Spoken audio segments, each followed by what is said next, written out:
Pathanamthitta മലയാലപ്പുഴയിൽ PTA യോഗത്തിനിടെ പ്രഥമ അധ്യാപികയ്ക്ക് മർദ്ദനം എന്ന പരാതി. മലയാലപ്പുഴ KHMLP സ്കൂൾ പ്രഥമ അധ്യാപിക ഗീതാരാജനാണ് മർദ്ദനമേറ്റത്. യുവാവിനെ പോലീസ് കസ്റ്റഡിയിലെടുത്തു.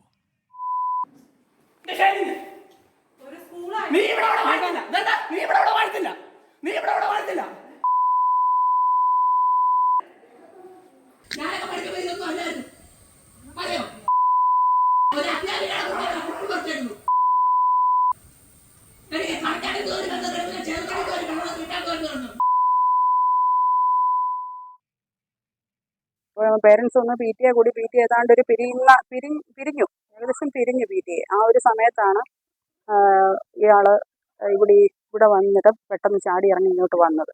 അടുത്ത് വന്നപ്പോഴാണ് ഞാൻ കാണുന്നത്. പെട്ടെന്ന് ബഹളം വെച്ചു. അപ്പോഴേക്ക് കയറിപ്പോയ പേരൻസ് ഒക്കെ തിരിച്ചിറങ്ങി വന്നു. പോലീസിനെ വിളിച്ചു കഴിഞ്ഞ ഉടനെയാണ് ഇയാള് ഓടിക്കേറി അങ്ങോട്ട് വരുന്നത്. അപ്പൊ ഇവൻ എൻ്റെ നേർക്ക് വീണ്ടും ഇങ്ങനെ ഷൗട്ട് ചെയ്തുകൊണ്ട് വരികയാണ്. ആ സമയത്താണ് അപ്പോഴേക്ക് ഞാൻ എൻ്റെ ബോർഡിൻ്റെ ഇറമ്പി വരെയായി.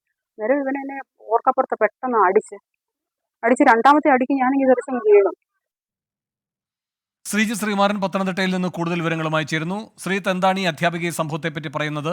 ഈ യുവാവിനെ പ്രകോപിപ്പിച്ചത് എന്താണ്? യുവാവ് മുൻപും സമാനമായ രീതിയിൽ ഈ പ്രദേശത്ത് വന്നിട്ടുണ്ട് എന്നാണ്, ബഹളം ഉണ്ടാക്കിയിട്ടുണ്ട് എന്നാണ് പറയുന്നത്. യുവാവ് കോഴിക്കുന്ന് സ്വദേശിയാണ്. രാജേഷ് എസ് നായർ എന്നാണ് അയാളുടെ പേരെന്ന് മനസ്സിലാക്കുന്നു. ഇയാളെ പോലീസ് അറസ്റ്റ് രേഖപ്പെടുത്തിയിട്ടുണ്ട്.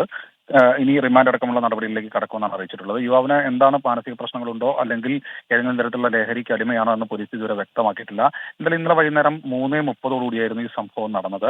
ആ സമയം PTA മീറ്റിംഗ് നടന്നുകൊണ്ടിരിക്കുകയായിരുന്നു. ആ PTA മീറ്റിംഗ് ഏതാണ്ട് അവസാനിച്ച് അധ്യാപകരും രക്ഷിതാക്കളും ഒക്കെ പുറത്തേക്ക് പോകുന്ന ഒരു സമയമായിരുന്നു ഉണ്ടായിരുന്നത്. ആ സമയത്തായിരുന്നു യുവാവ് എത്തുന്നത്.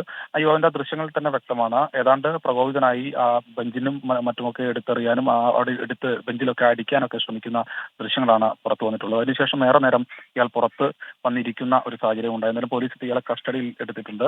ഇയാളെ റിമാൻഡ് അടക്കമുള്ള നടപടിക്രമങ്ങളിലേക്ക് ഉടൻ തന്നെ കടക്കുമെന്നാണ് അറിയിച്ചിട്ടുള്ളത്. എന്തായാലും ഇവർക്ക് കണ്ണിന് പരിക്കേറ്റിട്ടുണ്ട് ഗീതാരാജുവിന്. ഈ ആക്രമണത്തിൽ നിന്ന് പിന്തിരിപ്പിക്കാൻ ശ്രമിച്ച ഗീതാരാജുവിന്റെ ഭർത്താവ് ജ്യോതിരാജുവിനെയും ആക്രമിച്ചിട്ടുണ്ട് എന്നാണ് പറയുന്നത്. അയാൾക്ക് മർദ്ദനമേറ്റിട്ടുണ്ട് എന്ന് പറയുന്നുണ്ട്. എന്തായാലും പോലീസ് വധശ്രമം അടക്കമുള്ള വകുപ്പുകളാണ് ഇയാൾക്കെതിരെ ചുമത്തിയിരിക്കുന്നതെന്നാണ് മനസ്സിലാക്കുന്നത്. റിമാൻഡ് അടക്കമുള്ള നടപടിക്രമങ്ങളിലേക്ക് കടക്കുമെന്ന് അറിയിച്ചിട്ടുണ്ട്. ശരി, ശ്രീകുമാരനാണ് പത്തനംതിട്ടയിൽ നിന്നും വിവരങ്ങൾ നൽകിയത്.